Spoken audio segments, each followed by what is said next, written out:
आंखें बंद करके जो अंदर से देख रहा है पर्दे को भी, जो श्वास को भी आती जाती को देख रहा है या जान रहा है, वो मेरा असली रूप है जी। जो सब कुछ जान रहा है या जो महसूस कर रहा है अंदर से, भाई सांस अंदर गई बाहर गई, या काले पर्दे को जो अंदर दिखाई देता, जो देखने वाला या जानने वाला, वो मेरा असली रूप है। ठीक है। हाँ।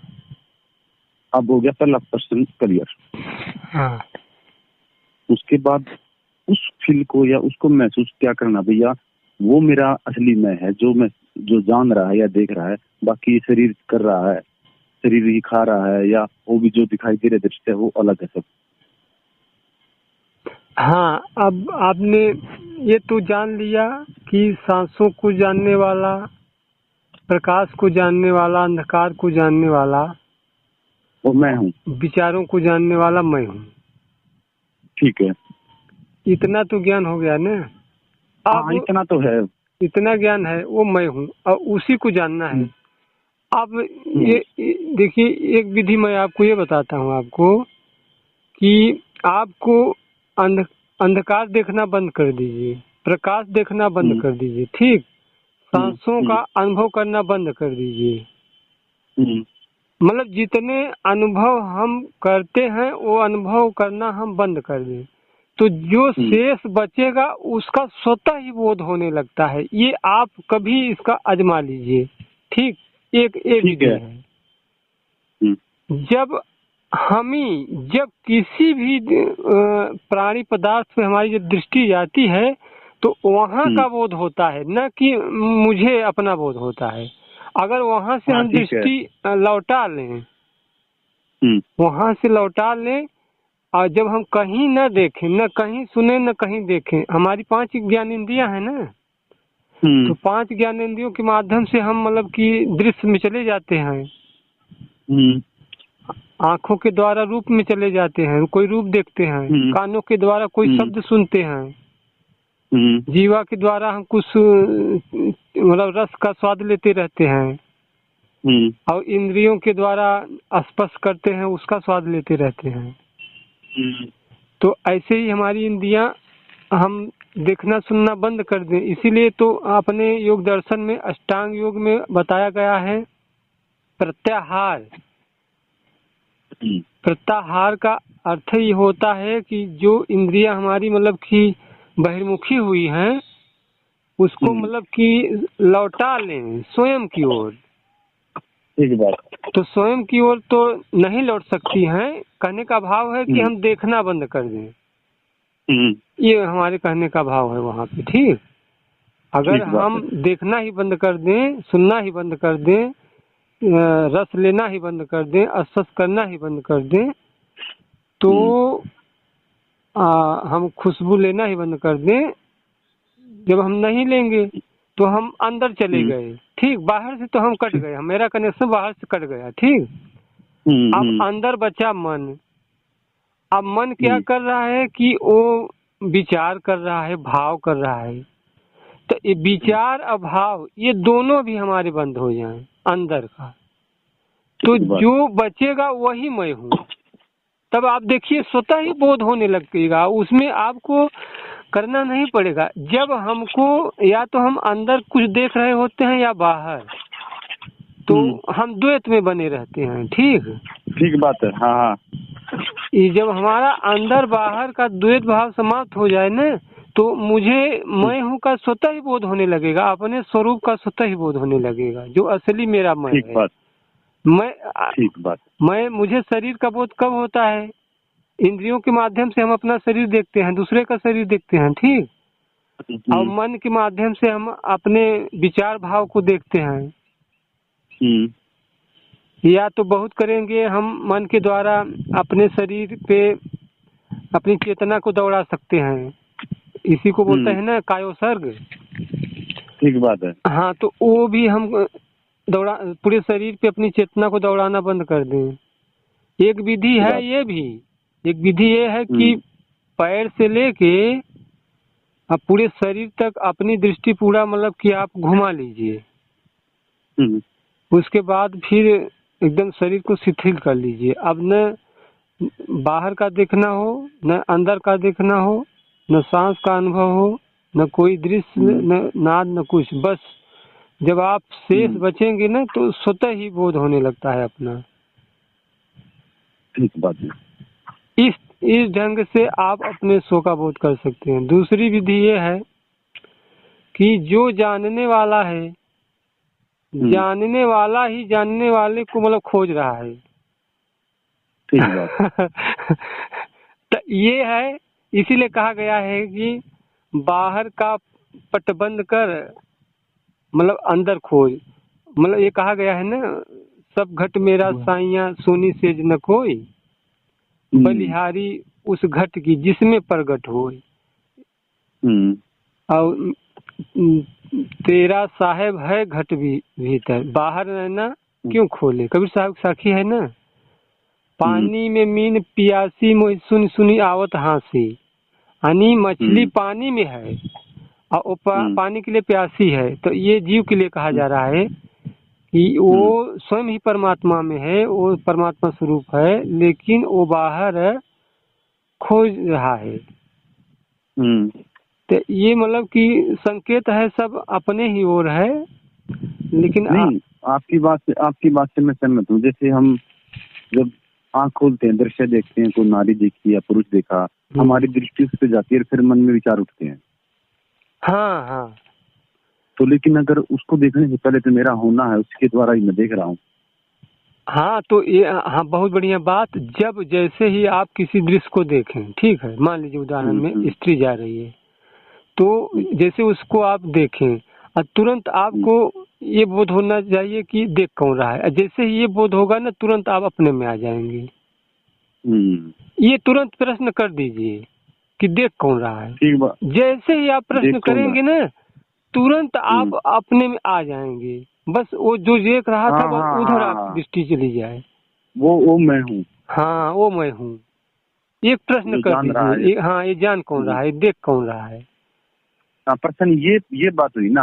हाँ। ये प्रश्न उठाना पड़ेगा, तो इस चीज को जान कौन रहा है। जी जी। ये कानों के पीछे सुन कौन रहा है। हाँ हाँ हाँ।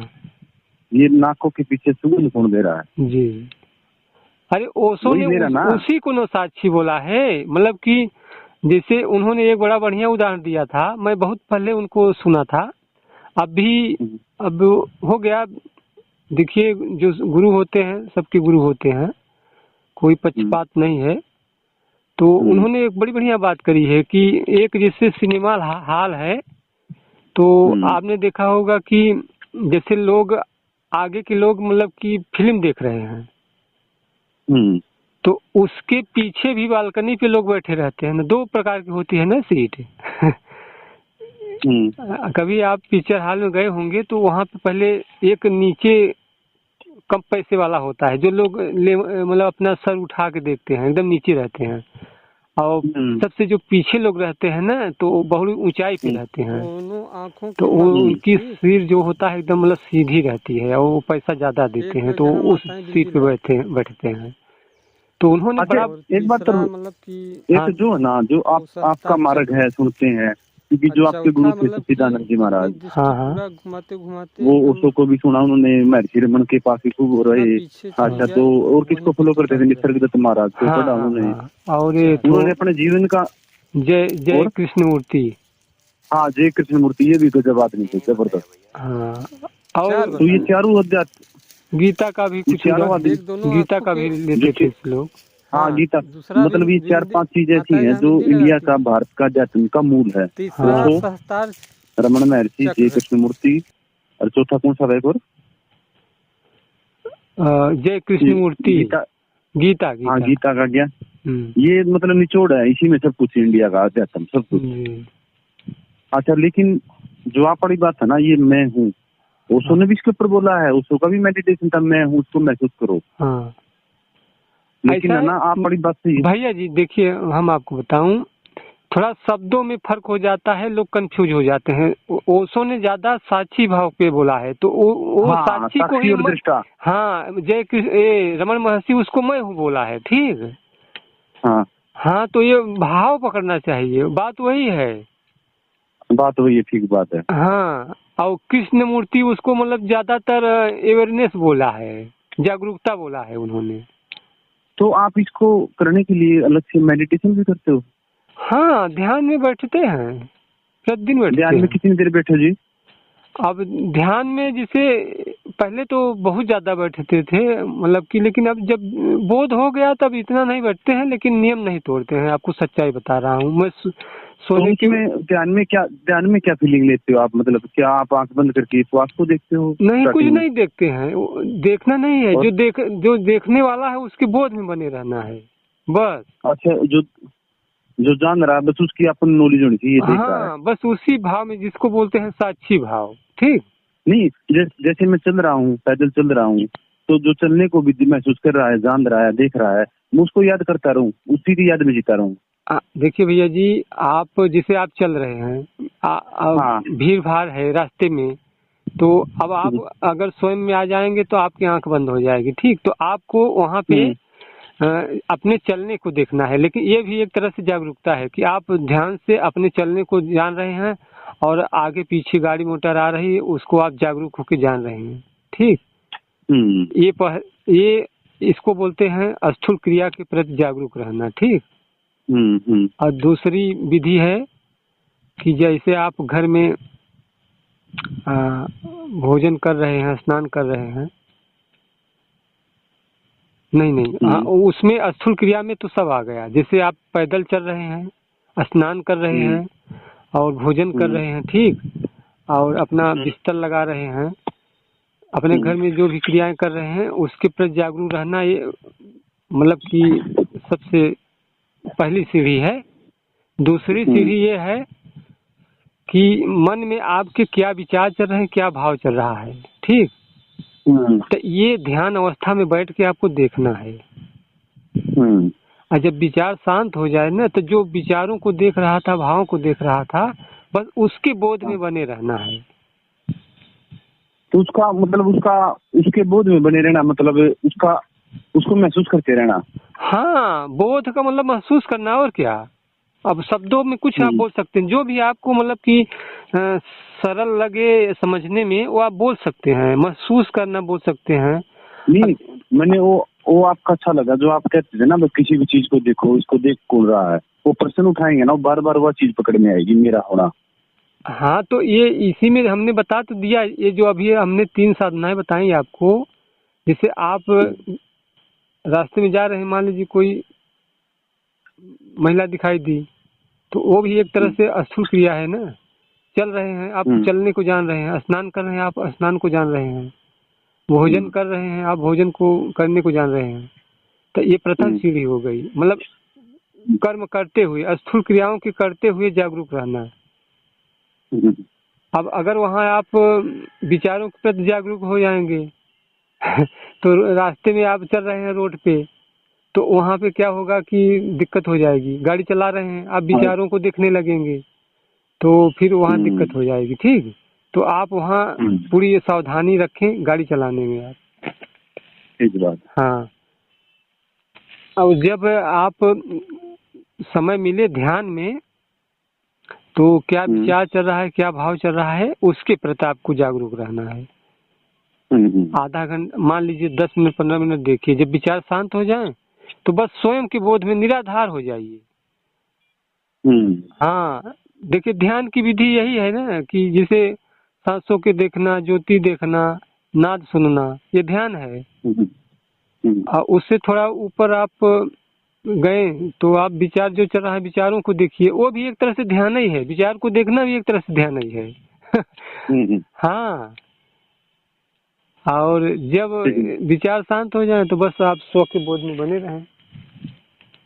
ठीक है स्वामी जी, थैंक यू। हाँ, जानने को जानना है, जानने वाले को जानना है, बस।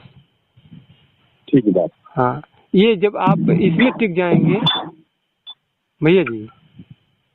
हाँ जी। हाँ, इसमें आप जब टिक जाएंगे ना, तो फिर आपको इसमें रस आने लगेगा, तो फिर आगे की यात्रा फिर और आपकी बढ़ेगी। ठीक है। हाँ, लेकिन अगर डायरेक्ट अगर आप आगे की सोचेंगे ना, तो फिर अभी ये नहीं हो पाएगा। इसलिए पहले इसी को आप आजमाइए।